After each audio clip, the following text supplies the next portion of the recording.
Nobody there? All right, I think we're ready to get, all right. Welcome, everybody that's in person and remotely. For those remote, if at any point you can't hear or see anyone in the room, please just give us the wave. I'm going to call the Tuesday Common Council meeting, Tuesday, February 2nd Common Council meeting to order. Elissa, will you please take the roll? Cash. Here. Wendt. Here. Ritten. Here. Bartz. Here. Holthouse. Here. Wagner. Here. Schmid. Here. Wetzel. Here. Kilps. All right, if you would please join me in the pledge allegiance. Pledge allegiance to the flag of the United States of America and to the republic for which it stands, one nation, under God, indivisible, with liberty and justice for all. All right, the first item on our agenda is the minutes of the council meeting from January 19th. Does anyone have any comments or questions on any of those minutes? All right. The next item on our agenda is comments and suggestions from citizens present. We don't have anyone that's submitted in the room. Looking online, I only see city staff, but I know the clerk has one that was received that I've asked her to read. City received a letter from Ina Trummer, 807 Fieldcrest Court. I am paying my property taxes under protest. I know no one has been listening, but I will make myself heard. I have had a conversation with the mayor regarding the increase in our taxes during these turbulent times when people are out of work and struggling to make ends meet. In my conversation with the mayor, she claimed there was a $100,000 shortfall in the revenue. Since she decided to line your pockets with an increase in your salaries, she had to get the money to pay for it by raising our taxes. One comment to me was maybe I just wouldn't be able to get my hair done as often. That was a very inappropriate remark. What are any of you giving up?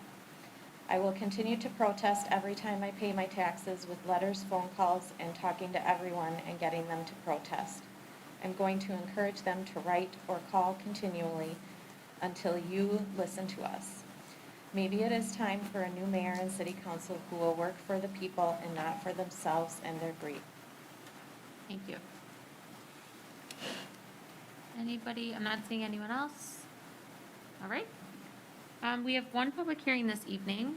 This is a public hearing to amend Chapter 550 of the zoning code through creation of Section 550-56AC, accessory land uses for beekeeping.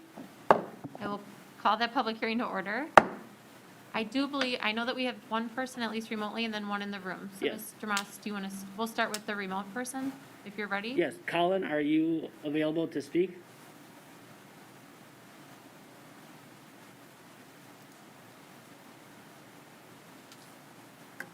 He's not speaking. Okay, then why don't we maybe send him a chat and let him know we'll just come back to him. Sir, if you'd like to comment, you can come right up here to the microphone, and if you would, please just state your name and address.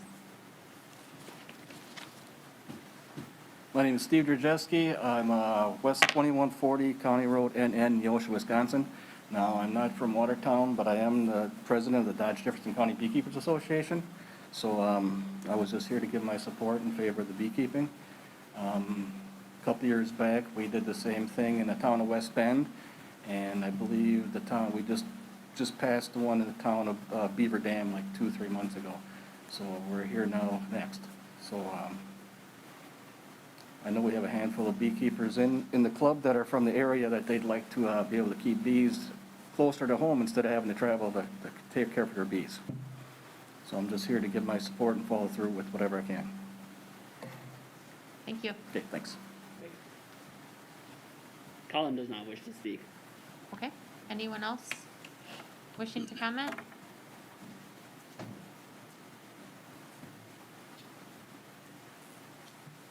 Anyone else in the room? Anyone else on your computer?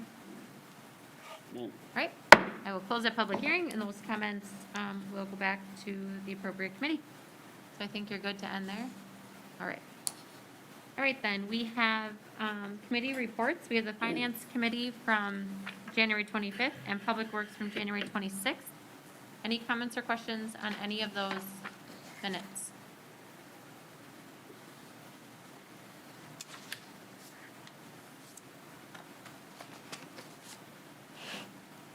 I'm just, Jordan, if you can hear me, they're saying online that there's quite a bit of feedback that's making it a little difficult to hear, and I do hear a little bit in the room as well. All right, if there are no comments on those minutes, we will go to old business, which we have none, and then on to communications and communications and recommendations. The first is a list of committee appointments for your consideration. Is there a motion on the appointments? Mrs. Wagner, I'll make the motion to approve. Motion by Wagner, Second by Pash. seconded by Pash. Any comments or questions? All those in favor, please say aye. Aye. Aye. Aye. Anybody opposed? All right. Our next is just a reminder to you all again that the Tuesday, February 16th meeting will be moved to Monday, February 15th because of the election. The next item then is the Moody's credit opinion. This is just an FYI. We maintain the same rating as we have. Anything else you want to add on that one? If you have any questions after reading the analysis, please let Elissa or I know. And then our next item is the COVID-19 update. I'm going to go to Carol. There she is. And Carol, just give me 1 second to pull up your PowerPoint.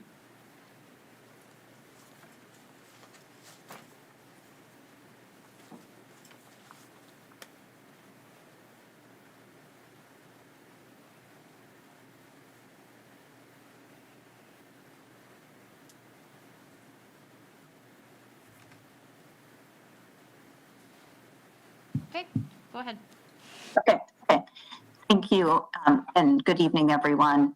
So the first slide I just have, it's a repeat from the last time we met, Phase 1A, and then this week will be our second week adding individuals age 65 years of age and older. Previous 1A categories have been part of this phase of vaccinations. The healthcare workers and individuals in long-term care have been part of this phase from the very beginning, and police and fire personnel were added a few weeks ago. Next slide. So this slide just shows you the state's allocation of vaccine and then the amount of vaccine that's been administered in the state. You can see on the bottom left the number of doses that have been provided to the pharmaceutical agreement for long-term care facilities. That work continues in our community and across the state. I actually just received some communication from Marquardt Village that they are continuing to vaccinate, and they've actually vaccinated several hundred individuals on their campus. So they're making great progress with vaccine coverage on their campus. And as we rolled out our vaccine to individuals 65 years of age and older, we know that across the state and actually here in the city of Watertown, we have a significant portion of our community that is 65 years of age and older, and the vaccine supply with that increased population did not increase at all. But there were more vaccinators that came online for being able to provide vaccine to the community. So with that, every vaccinator received either a significant reduction in the allocation that we had requested, or they received nothing.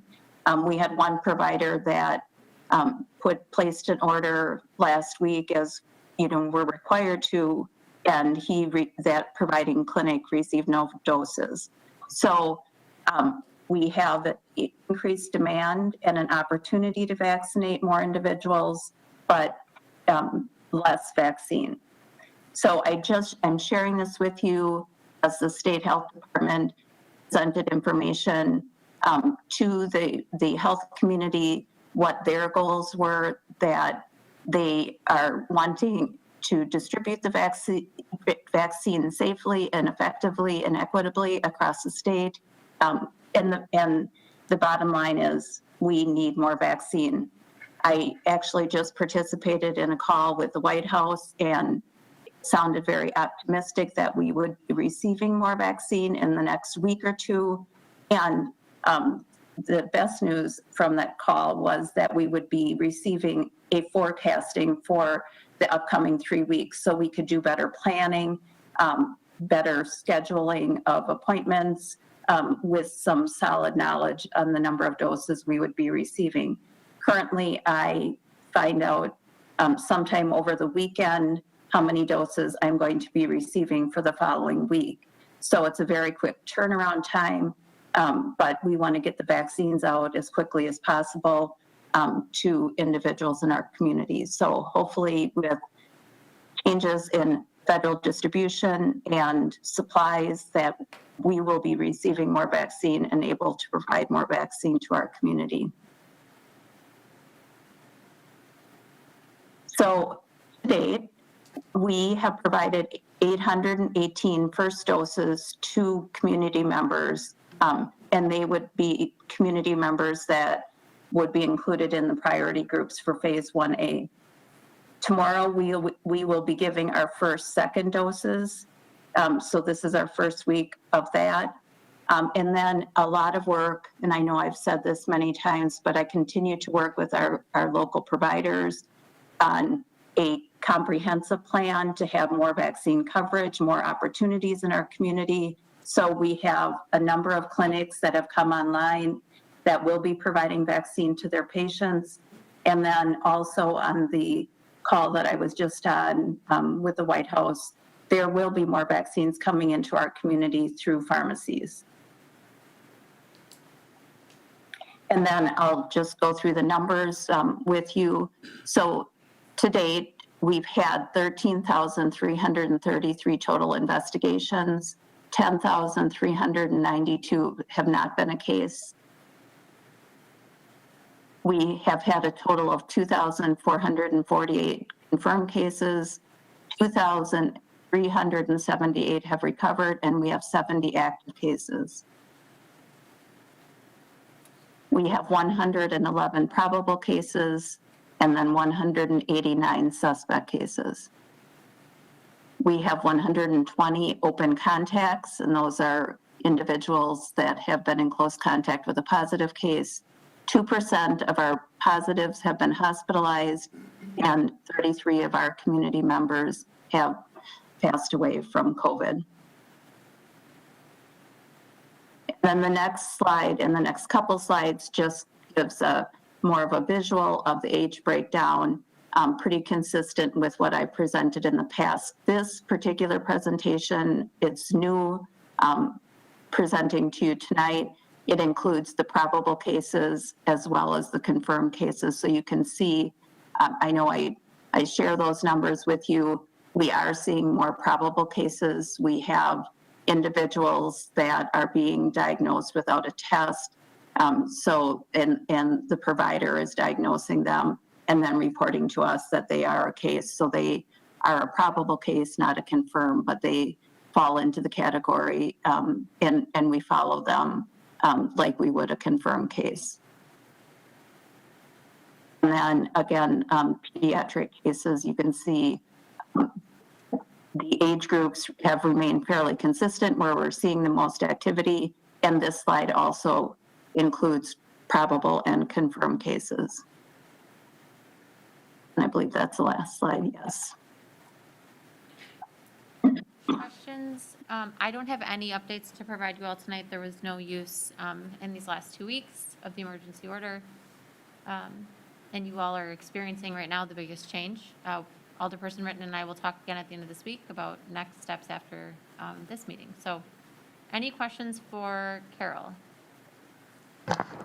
Hey, Carol, quick question, just in regards to the vaccination. Are they testing the 65 and older for the antibodies, or how are they disseminating those that need it and those that have already been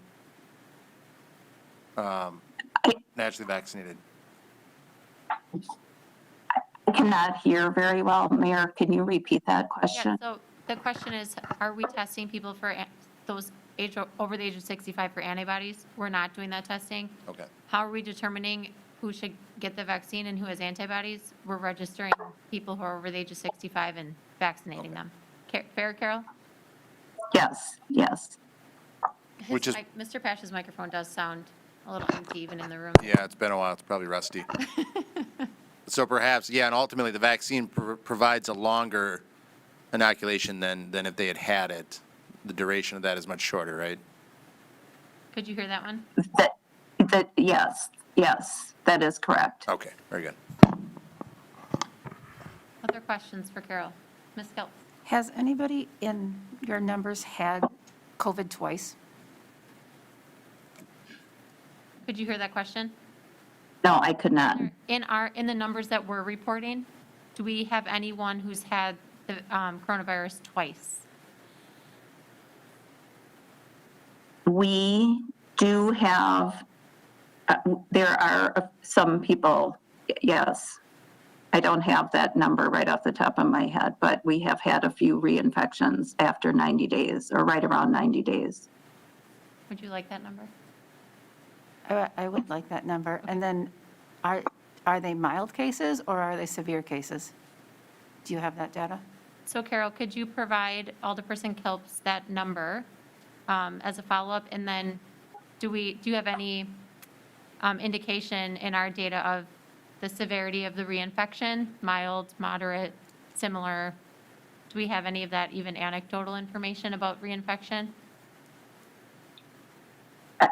The cases that I recall, they were,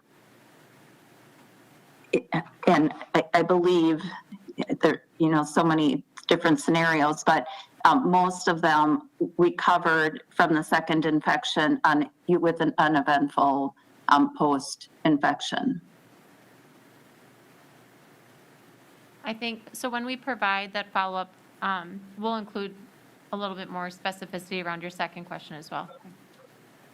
To the degree that I can, Yes. if the numbers are quite small, I wouldn't be able to get into any real detail. Yeah. Oh, I understand. So I think, Carol, you and I can touch base on that one tomorrow. I think it's just, generally speaking, better or worse than the first time, equal to is kind of what you're going for? Okay. Other questions for Carol?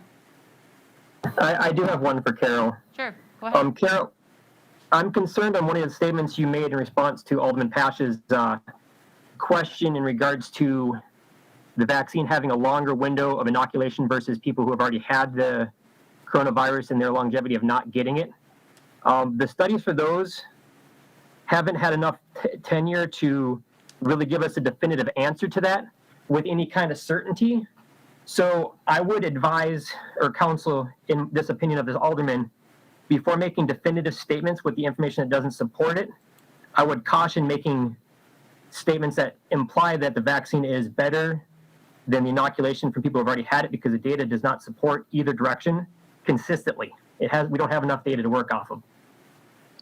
The early research does support that the vaccine provides longer immunity. And to the question, I think it was maybe, and correct me if I'm wrong, but looking at, sharing this vaccine with individuals who might have natural immunity versus individuals who don't have any immunity, there's no separation in those populations because early evidence does show that the vaccination provides broader and longer immunity.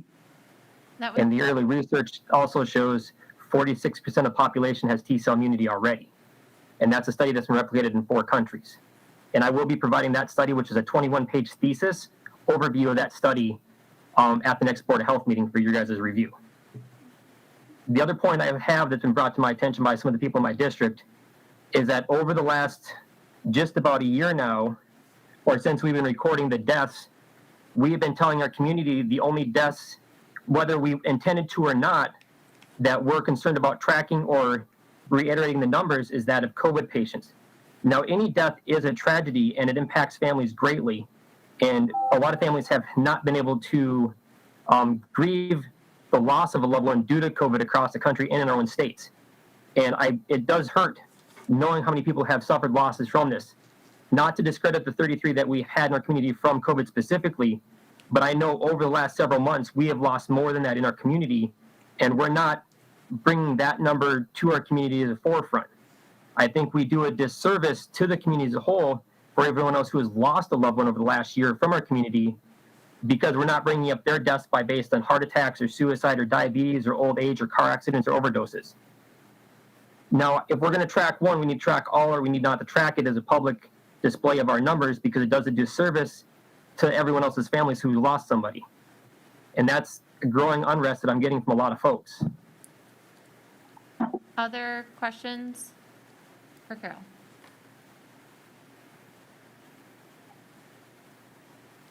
All right, thank you, Carol. Thank you. New business, we have none. The accounts payable. I'll move payable accounts payable. Thank you. Motion by Written, Second. second by Bartz. Questions on the accounts from anybody? Much wider range of assessment now. All right, Elissa. Written, Aye. Bartz, Aye. Holthouse, Aye. Wagner, Aye. Schmid, Aye. Wetzel, Aye. Kilps, Aye. Cash, Aye. Went, Abstain. All right, next is reports and miscellaneous business. You have the licensing board from January 13th, Park Recreation and Forestry from January 4th, the payroll summary of December 30th to January 12th, and Transit Commission from January 19th. Does anybody have any comments or questions on any of those minutes? All right, then let's go to ordinances. Our first is ordinance 21-01. This is to create Article 12, the Youth Advisory Committee, Sections 24-22 through 24-24, membership, terms of office, purpose, and duties of Chapter 24, boards, commissions, and committees of our City of Watertown General Ordinances. This is here from me and the Finance Committee on the second reading. I'll move to approve ordinance 2101 on its second reading. Motion by Written, Mrs. Wagner, I'll second. seconded by Wagner. Comments or questions? Question. Mr. Wetzel. There was concern expressed that this would be a additional financial burden to the city. I said it's not. That is true. Can you just Yeah. clarify that, please? Yes, yes. If I were to attach a cost to it, it's the time I've spent and the city attorney has spent bringing it to this point. There's no ongoing cost. Thank you. I just wanted to make sure Yes. someone. No, I'm glad you Thank asked. I have been asked the question as well. I actually have been asked by other governing bodies in the area to let them know how this goes, because they've been thinking about doing the same thing. So that was reassuring for me to hear. Any other comments or questions? All right, Elissa. Written, Aye. Bartz, Aye. Holthouse, Aye. Wagner, Aye. Schmid, No. Wetzel, Aye. Kilps, Aye. Cash, Aye. Went, Aye.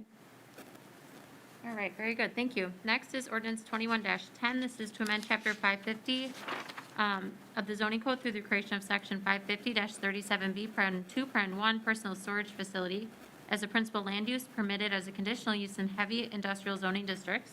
This is here for me and the Plan Commission on the second reading. Went, make a motion to approve 2110, second reading. Thank you. Motion by Went, Second. I'll second. This is Holthouse. seconded by Holthouse. Any questions or comments? Elissa. Went, Aye. Written, Aye. Bartz, Aye. Holthouse, Aye. Wagner, Aye. Schmid, Aye. Wetzel, Aye. Kilps, Aye. Cash, Aye. All right, thank you. Next is ordinance 21-11. This is to amend chapter 550 of the zoning code through the removal of section 550-53C, paren 1, paren D, personal storage facility, electrical power. This is also here from me and the Plan Commission on the second reading. Went, make a motion to approve 21, I'll take yes. a motion by Went Schmid, I'll second. and a second by Schmid. Any comments or questions? Elissa. Went, Aye. Written, Aye. Bartz, Aye. Holthouse, Aye. Wagner, Aye.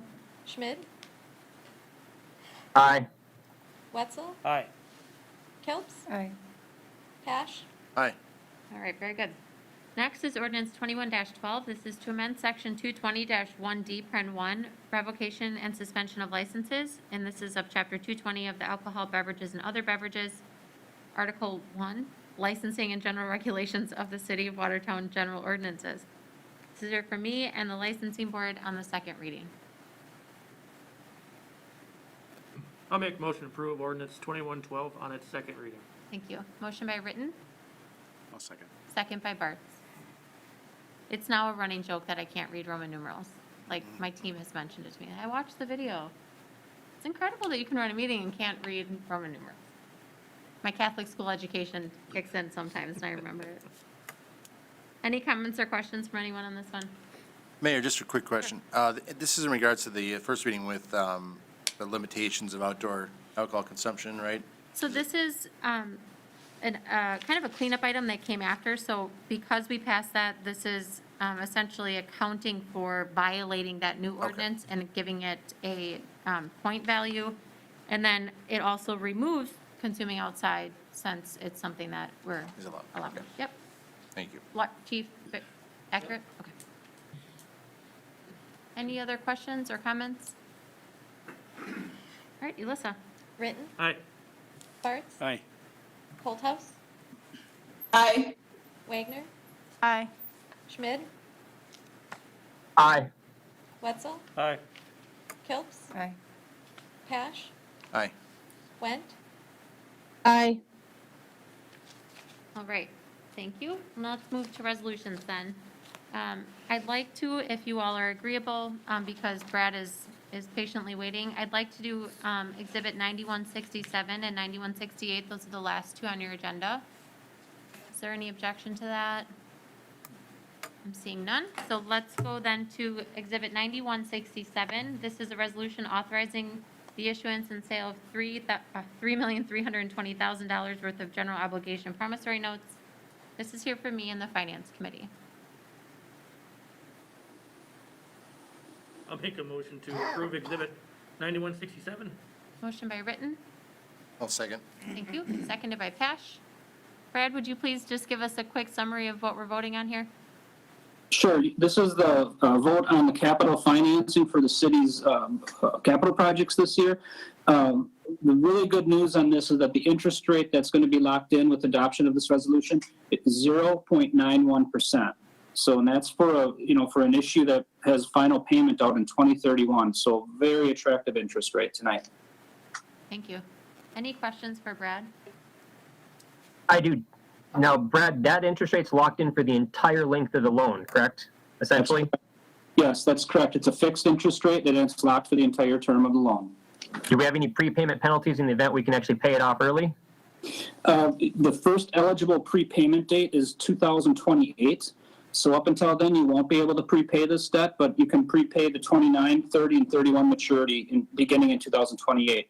The city does have other debt outstanding with earlier prepayment options. So if there were funds available to prepay, we could apply that to other city debt. Okay, thank you. Yeah. Any At other- a higher interest rate, probably. Those other debts would probably be higher interest rate than this. I'm not even, Brad can answer that, but I can assure you, we're not sitting on a ton of cash Of to be prepaying. Brad, the question was, with those other debts presumably are at a higher interest rate? Yes, they're at higher interest rate, but they're very attractive interest rates. I mean, if you might recall last year, we refinanced a couple of issues that were outstanding for savings. We refunded those for lower rates. And right now, the debt portfolio of the city is overall very low interest rates. Yeah. Other questions for Brad on this one? All right, Elissa. Written, Aye. Bartz, Aye. Holthouse, Aye. Wagner, Aye. Schmid, Aye. Wetzel, Aye. Kilps, Aye. Pash, Aye. Went, Aye. All right, thank you. next then is 9168. This is the resolution authorizing the issuance and sale of $4,150,000 worth of general obligation refunding bonds. This is here from me and the Finance Committee. I'll move to approve Exhibit 9168. Motion by Pash, I'll second that. seconded by Ritten. Brad? Thank you. Just one comment on the issue size itself. This was finalized this morning, and the actual borrowing amount is going to be $4,180,000. So the resolutions that were sent out today reflect that, but you're going to want to amend that motion before you vote. In terms of the rate, this is the 20-year permanent financing for the library project, taking out a short-term note that was issued for the construction of the library. 20-year repayment at a 1.660%, 1.60. Again, and this is locked for the entire 20-year period, has the same call feature as the prior issue, that anything that matures in June 1st of 2029 and thereafter can be prepaid on June 1st of 2028. Questions for Brad before I take an amendment motion, hopefully? Can you, did you write that number down, ma'am? I did. Okay. Does anyone have any questions for Brad? Otherwise, I would look for a motion to amend the original motion to $4,180,000 is what I heard. I'll move to that amendment. Motion by Pash, I'll second. second by Bartz. Are you fine with a roll call on just the amendment? A roll call? I'm sorry, do you need a roll call on just the amendment? I think we should. Okay, why don't we do that then? Pash, Aye. Went, Aye. Ritten, Aye. Bartz, Aye. Holthouse, Aye. Wagner, Aye. Schmid, Aye. Wetzel, Aye. Kilps, Aye. Okay, and then we're back to the original motion of now, $4,180,000. Any other questions or comments? All right, Elissa? Pash, Aye. Went, Aye. Ritten, Aye. Bartz, Aye. Holthouse, Aye. Wagner, Aye. Schmid, Aye. Wetzel, Aye. Kilps, Aye. All right, very good. Thank you, Brad. Thank you. All right, everybody, thanks for that flexibility. Let's go back then to the beginning of resolutions, which is, the first is Exhibit 9161. This is a resolution to create the Administrative Assistant 1 position for the Street and Solid Waste Department. Add that position to the 2020 payroll resolution. This is here for me and the Finance Committee. Mrs. Wagner, I'll, Holthouse, I'll make the motion. I have a Resolution I have a motion by Wagner, a second by Holthouse. Is that acceptable, Alderperson Holthouse? Very good. Questions or comments? All right, Elissa? Wagner, Aye. Schmid, Aye. Wetzel, Aye. Kilps, Aye. Pash, Aye. Went, Aye. Ritten, Aye. Bartz, Aye. Holthouse, Aye. All right, thank you. Next then is Exhibit 9162. This is a resolution to approve the stormwater MS4 permit modeling update with Rupert and Milky. This is here from Alderman Pash and Public Works. I'll move to approve. Motion by Pash, seconded by Wetzel. Questions or comments on this one? All right, Elissa? Pash, Aye. Went, Aye. Ritten, I'll abstain. Bartz, Aye. Holthouse, Aye. Wagner, Aye. Schmid, Aye. Wetzel, Aye. Kilps, Aye. All right, thank you. Next is Exhibit 9163. This is a resolution to form a downtown Main Street reconstruction task force. This is here from Alderman Pash and Public Works. I'll move to approve Exhibit 9163. Motion by Pash, second by Bart. Questions or comments? All right, Elissa. Actually, are you fine? All those in favor, please say aye. Aye. Aye. Aye. Anybody opposed? No. All right. Thank you. Then next, we have Exhibit 9164. This is a resolution to authorize the scope of work for the Old Boomer Street landfill monitoring. This is here from Alderman Pash and Public Works. I move to approve 9164. Thank you. Motion by Bartz, I'll second. seconded by Schmidt. Schmidt. All right. Questions on this one or comments? All right, Elissa. Bartz, Aye. Holthouse, Aye. Wagner, Aye. Schmidt, Aye. Wetzel, Aye. Kilps, Aye. Pash, Aye. Went, Aye. Britton, Aye. Great. Next is Exhibit 9164. This is the resolution for the wastewater department to enter into an agreement with Symbiont Science, Engineering, and Construction for the aeration system optimization study. This is here from Alderman Pash and Public Works. It's passed. I'll move to approve 9165. Motion by Pash, Wetzel, second. second by Wetzel. Questions or comments? Can we get a history on this one? Sure. Pete, would you like to provide an update? Yes, no problem. Can you hear me? Yes. Okay. So we've been looking at, for the last 3 years, part of our process upgrades include the aeration system. So we're at the plant was built in 2002, and we're at a point where we have been working with some firms to come on site and do some tours and look at our system with us for possible upgrades as we are near the end of the life of the blowers. And in order to move forward, we want to look at the controls to the 3 basins and the header pipe that comes to control the airflow into the basins, in addition to some control upgrades to set ourselves up for replacement of a new blower coming up in the next couple of years here. In this blower is a new style blower. It's very expensive. It is the way to go. This is our one of our major electrical draws at the treatment plant. These blowers run 24 hours a day.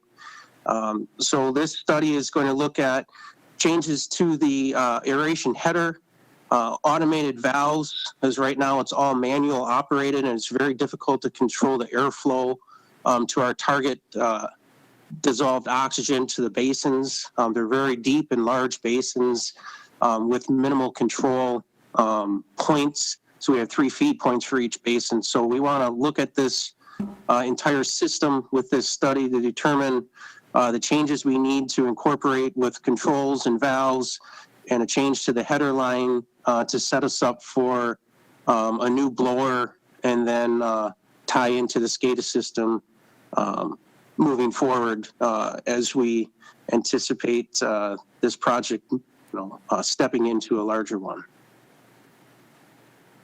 Any other questions for Pete? Or comments? All right, Elissa. Pash, Aye. Went, Aye. Britton, Aye. Bartz, Aye. Holthouse, Aye. Wagner, Aye. Schmidt, Aye. Wetzel, Aye. Kilps, Aye. All right, thanks. And our last one then for this evening is Exhibit 9166. This is a resolution to enter into a contract with Dom Enterprises Incorporated for the wastewater department biosolid land application services. This is here from Alderman Pash and Public Works. I'll make a motion to approve Exhibit 9166. Motion by Written. I'll say. I'll second. This second is by Holthouse. Wetzel. Any questions or comments? What did I miss? She seconded. Oh, it's so hard to like survey every single person. All right, Elissa, do you have a clear motion in a second? Or- Yes. Okay. Does anyone have any questions on this one? This is one I can actually explain, Pete. All right, Elissa. Britton, Aye. Bartz, Aye. Holthouse, Aye. Wagner, Aye. Schmidt, Aye. Wetzel, Aye. Kilps, Aye. Pash, Aye. Went, Aye. All right, very good. Next is comments and suggestions from citizens present. There's no one in the room. Everyone online is city staff or alder people. So with that, I would look for a motion to adjourn. Almost. Motion to adjourn, Schmid. I'm going to take a motion by Wetzel and a second by Schmid. All those in favor, please say aye. Aye. Aye. Aye. Anybody opposed? All right, thanks, everyone.